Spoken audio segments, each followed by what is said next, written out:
Hello friends, welcome back to my channel. I am Poonam Dua. With me today, you are going to cover a very important topic under the heading Post-Colonial Literatures. This is The Parable of the Lost Daughter by M.M. Vinodini. This comes under Delhi University Semester 6, Paper 14. Parables of the lost daughter by M Vinodini ये highlight करता है बहुत सारे issues related to caste and gender and it is not a normal stereotypical story in which some marginalized women is victimized, but it is quite different. इस story में दिखाया गया है कि एक well educated empowered girl है, still she is the prisoner in her own constructed power web. अपने ही बुने हुए जाल के अंदर वो किस तरीके से खुद ही फंस जाती हैं. That has been shown in this story. Now let us know our writer.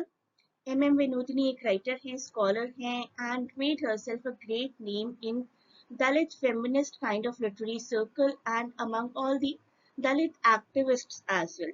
This great author of Parable of Lost Daughter एक स्कॉलर है, Dalit feminist writer है, who belongs to Andhra Pradesh, born in 1969. Before proceeding further, you should know what is Dalit literature. इस तरीके का question भी आ सकता है आपको और फिर पूछा जा सकता है कि why do we call this one a Dalit literature. सबसे पहले तो आप डिफाइन करेंगे Dalit literature, literature of oppressed people, ऐसे लोग जिनको दबाया गया है, जिनको कुचला गया है, telling about the pain, suffering, disappointments, defeats, humiliations, operations, depressions. किस तरीके से उन्होंने सफ़र किया है, क्या क्या उनकी पेन्स रही हैं, डिसअपॉइंटमेंट, क्या उनकी हार रही है, किस तरीके से उनको इंसल्ट्स फेस करनी पड़ी, कैसे उनको दबाया गया और कैसे उनको उस बात का डिप्रेशन हुआ है. It also speaks about their lively culture, dreams, values, convictions, and their struggle for extinction of caste in order to build a casteless society. किस तरीके से इन लोगों का हमेशा से मन करता होगा कि एक ऐसी सोसाइटी बने जिसमें बोला ही ना जाए कि somebody is Brahmin, somebody is Shudra. There can be a question कि why is Parable of Lost Daughter a biblical story? Bible से ली गई है, लेकिन कुछ चेंजेस किए गए. बाइबल में स्टोरी थी the parable of lost son. In the Bible, the lost son narrates the story of a younger son who asked his father for his share of property. Unable to wait for his inheritance upon his father's death, तो एक लड़का है जो अपने पापा से property मांगता है क्योंकि उसमें पेशेंस नहीं है कि पापा की डेथ तक इंतजार करे. तो पापा भी दे देते हैं property. He divides his estate between both his sons. The younger son, upon receiving his share as demanded, spends away all his wealth on drinking, gambling, pleasure making. Needy and starving during a famine, he returns to his father, begs for forgiveness, and asks to be hired as a servant. अपने सारे पैसे किसी न किसी तरीके की pleasure making में गंवा देते हैं और उसके बाद बहुत नीडी हैं, भूख से मर रहे हैं, अपने फादर के पास फिर आते हैं और कहते हैं कि आप मुझे एक सर्वेंट की तरह ही हायर कर लीजिए. Without hesitation, the father accepts his son back and lavishes him with luxury and food. Father तो फादर ही है ना, वो बच्चे को वापस एक्सेप्ट कर लेते हैं और उसको बहुत लग्जरीज और खाना देते हैं. एल्डर ब्रदर बड़ा गुस्सा हो जाता है. The Elder brother is angry at this, so the father explains that celebration was necessary because his lost son has now returned. एक खोया हुआ बेटा अगर वापस आ जाता है तो वो किसी भी तरीके से एक खुशी का ही मौका है. अब देखिए क्या क्या पैरेलल्स हैं. जो पैराबल बाइबल की है, that is the story of redemption of a man who is welcome back into wealth. And Vinodini, M.M. Vinodini uses this story as a model to tell the story of a lost Dalit Christian girl who strays away from her identity and traditions and internalizes casteism. Casteism को किस तरीके से देखती हैं, वो अपनी cast को मानने से इनकार कर देती हैं. She looks at her family and herself with contempt. उनको बिल्कुल पसंद नहीं आता कि she belongs to a so called low class family. अपनी ही फैमिली से, अपने स्टेटस से, अपने मैनरिज्म से हेट करना शुरू कर देती हैं और ब्राह्मणिकल मैनरिज्म को अडॉप्ट करना शुरू कर देती हैं अपना स्टेटस आर्टिफिशियली एलिवेट दिखाने के लिए. The story was initially written in Telugu and translated by Uma Rugubanda. आप लोग नाम याद रख पाएंगे तो बहुत अच्छी बात है, बट एटलीस्ट स्टोरी के कैरेक्टर्स को और स्टोरी के मेजर राइटर एम विनोदिनी, इन नामों को जरूर याद रखिए। तो the story revolves around a girl called Suvarthavani. Suvarthavani बहुत इंटेलिजेंट है, एकेडमिकली ब्राइट है एंड ब्यूटीफुल क्रिश्चियन गर्ल है, and she is the daughter of Paladasu and Krupamma. Parents के नाम भी आपको याद रखने पड़ेंगे। Paladasu works as a carpenter during the daytime and as a rickshaw puller at night. बहुत पॉवर्टी है, despite the poverty, despite the poor status and better existence, ये जो कपल है पालादासु and कृपम्मा, they struggle hard to educate their daughter as they wanted their daughter to have a life that was unlike theirs. जैसी life उन्होंने जी है ना, वैसी अपनी daughter को नहीं देना चाहते वो। They want her to be happy, extremely happy and respected in the society, and they believe that her education alone helped a person achieve this. तो वो कहते हैं कि एजुकेशन एक इकलौती चीज है, एक इकलौता टूल है जो कि रिस्पेक्ट अर्न कर सकता है सोसाइटी में। वो रिस्पेक्ट जो हमें आज तक नहीं मिली, हमारी बेटी को जरूर मिलनी चाहिए। सुवर्चनी की एक ब्राह्मण फ्रेंड बन जाती है Gayatri, a Brahmin woman, and when taken to visit her house, Gayatri's house, with a bottu. Bottu इस तरीके से सिंदूर लगाने को कहते हैं on the forehead, and without a cross in her neck, Suvarthini gets impressed by the tidiness of Brahmin household. सुवर्थिनी बचपन से जिस जगह पर रही है वो थोड़ी सी फिल्दी थी, थोड़ी सी लो क्लास थी, और अपनी फ्रेंड के साथ उन्हें ये बॉटू लगाकर जाने का मौका मिलता है तो वो अपना क्रिश्चियन क्रॉस भी नहीं पहनती हैं ताकि उनकी कास्ट का किसी को पता ना चल जाए। She wants to have the pleasures of brahmanical life, और ब्राह्मण्स के लाइफस्टाइल से, उनकी टाइडीनेस से, उनकी हाउस होल्ड से बहुत इम्प्रेस हो जाती हैं। सुवर्चिनी इतनी ज्यादा इम्प्रेस हो जाती हैं ब्राह्मणिकल लाइफस्टाइल से कि वो अपनी दलितनेस को कंटेम्प्ट करना, हिट करना, डिस्कार्ड करना शुरू कर देती हैं। She discards her own people, locality and the house in which she was brought up, कि मैं कैसे हाउस में, कैसी लोकेलिटी में रह रही हूँ। Look at Gayatri, she lives at such a posh place and her house is in so tidy condition.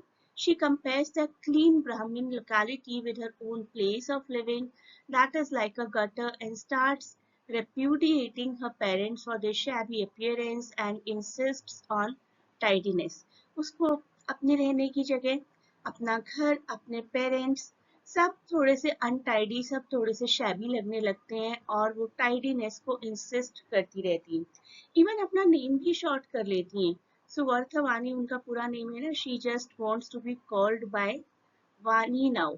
इस तरीके के शॉर्ट नेम का कल्चर था ब्राह्मण्स में, and she wants to be called not by Suvarthavani now but only by Vani, so that she can conceal her Dalit identity. तो अपने आप को एलिवेट करने की जगह वो अपने आप को ट्रांसफॉर्म कर लेती हैं, ट्रांसफॉर्म भी superficially. So Vani feels it great to be part of the French civilized, so-called civilized Brahmin family and the ceremonies in her house. Mixing with them, she pretends to be an elite outwardly in her dress. कि मैं बहुत sophisticated हूँ, I do not belong to a low class. बहुत elite अपने आप को pretend करती हैं अपनी ड्रेस के मैनरिज्म में, अपनी लैंग्वेज में, अपनी ईटिंग हैबिट्स में, और इस वजह से वो अपने आप को अपनी ओरिजिनल दलित आइडेंटिटी से बहुत दूर, बहुत डिस्टेंस्ड कर लेती हैं। आप प्लीज मुझे इस वीडियो के कमेंट्स में ज़रूर बताइएगा कि आपको ये वीडियो कैसा लग रहा है और किस तरीके की नॉलेज मिल रही है इससे। इसके बाद हम क्या देखते हैं, we see the very strong urge on part of the Dalits to mimic the ways of elite Brahmins, just like the colored people's passion for white people's way. तो इस स्टोरी में हमें नजर आता है कि एक ऐसा रिप्रेजेंटेशन है जिसमें जो भी पर्सन थोड़ा सा लो क्लास होता है, थोड़ा सा लो स्टेटा का होता है, वो हमेशा मिमिक करना चाहता है अपने so called higher class category से। जैसे कि कोई दलित है वो ब्राह्मण्स को मिमिक करना चाहेगा, कॉपी करना चाहेगा, जिस तरीके से जो लोग कॉलोनाइज थे इंडिया में वो ब्रिटिश पीपल के जैसे बनना चाहते थे, व्हाइट लोगों के जैसे बनना चाहते थे, और कुछ हद तक सभी ने फॉलो किया, even we followed it, and that is the reason today we are studying English honours. नहीं तो हम शायद हिंदी ऑनर्स या अपना कोई लोकल लैंग्वेज का सब्जेक्ट पढ़ रहे होते और उसमें भी हमें प्राउड फील करना चाहिए था, लेकिन India runs too much after this language and this has become part and parcel of our life. हमारी भी कोई इसमें गलती नहीं है. This is so much in our blood now, this language, English language, and so much needed by the society. So though Gayatri is a close friend of Vani, लेकिन वानी एक दिन क्या करती है, रिजेक्ट कर देती है गायत्री के पैरों में किसी सेरेमनी में टर्मरिक लगाना, हल्दी लगाना, क्योंकि गायत्री एक दलित थी और एक ब्राह्मण एक दलित के पैरों में हल्दी कैसे लगा सकती है ना, ब्राह्मण का स्टेटस लो नहीं हो जाएगा उससे. And continues to apply that turmeric on the feet of other upper caste women.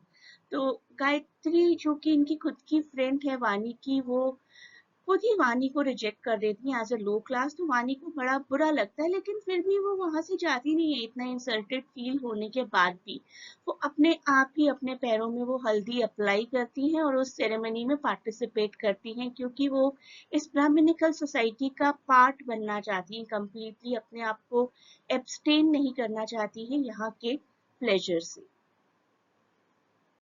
She goes one next level. In Hyderabad, she goes to stay with Gayatri's parents, who shifted there after their daughter Gayatri got married and settled abroad. Even in the absence of her friend, Vani wants to mix up with them as a family member. So Vani जो है ना, अब वो इतनी ज्यादा mimic कर रही हैं इस ब्राह्मणिकल फैमिली को कि उनका पार्ट बनना चाहती हैं. जब उनकी फ्रेंड अब्रॉड चली जाती है तो वो इनके घर में जाकर रहना शुरू कर देती है. इनको ऐसा लगता है कि maybe they will be missing their daughter and they will shower all the love of the daughter over me. But she could not notice the subtle contempt of Gayatri's father. एक अच्छी सी hate थी इसके mother father, Gayatri के mother father की नजरों में वानी के लिए, बिकॉज कुछ भी हो, they were Brahmin and she was a Dalit. इतनी easily तो mingle होना possible नहीं है, that too in that era.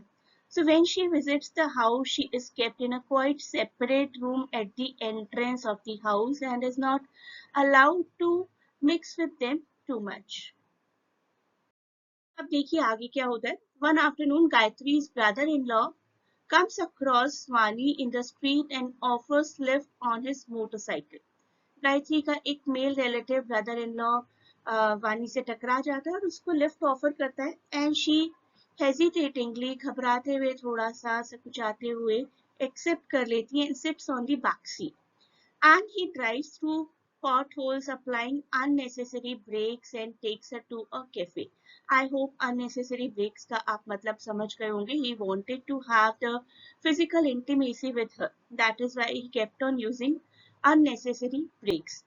और वो एक कैफे में जाते हैं. वहां पर जाकर वानी को पता चलता है कि this person is very stereotypical and he talks about Dalit and Christian women very casually, कि उनको तो अपने सेक्सुअल कंजम्पशन के लिए आराम से यूज किया जा सकता है. These so called low class females are always available for the sexual pleasures of Brahmin males.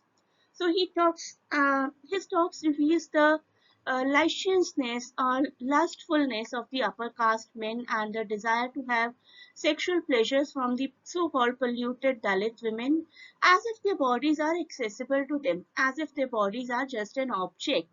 One can find parallels to the hegemonic, dominating power that a white man also assumed to sleep with his black female slaves, with that of Brahmin men's ideological hegemony that also stereotypes the same thing.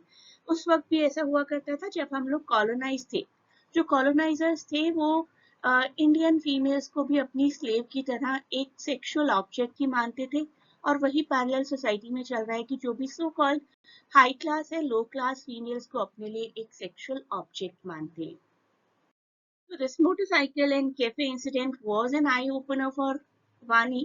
One more thing happens the same night. The same night she listens to the scandalizing remarks of Gayatri's father, who abuses his wife as low-class bitch.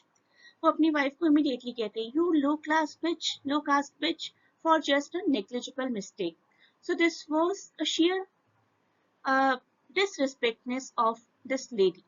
ना सिर्फ इस lady की, लेकिन अगर आप किसी को लो cast बिच कह रहे हैं तो इस पूरी लो कास्ट की भी तो डिसरिस्पेक्ट है ना वो. So she rightly feels that man is not just abusing his wife. This Brahmin is not just abusing his wife, he had abused her too. मुझे भी वानी को लगता है मुझे भी मेरी पूरी कास्ट को मेरे पूरे रिलीजन को और हर फीमेल को भी डिसरिस्पेक्ट किया गया है आज by the men. It is shocked that Suvarthawani realizes the hypocrisy of the upper caste who disown caste in public. कब पब्लिक में तो ये लोग ऐसी स्पीचेस देते हैं कि कास्टिज्म नहीं होना चाहिए, we do not believe somebody is high class, somebody is low class, लेकिन अपने घर में ही अपनी ही वाइफ को भी रिस्पेक्ट नहीं कर सकते हैं और किसी लो क्लास को रिस्पेक्ट करना तो बहुत ही दूर की बात है. स्टोरी के बिल्कुल एंड में गायत्री की मदर, उनकी दोस्त की मदर उनसे पूछती हैं कि आज क्या वो अपने माथे पर बोटू लगाना भूल गए हैं. And she could firmly reply, no mother, I haven't forgotten. I'm a Christian girl, I'm a Dalit girl.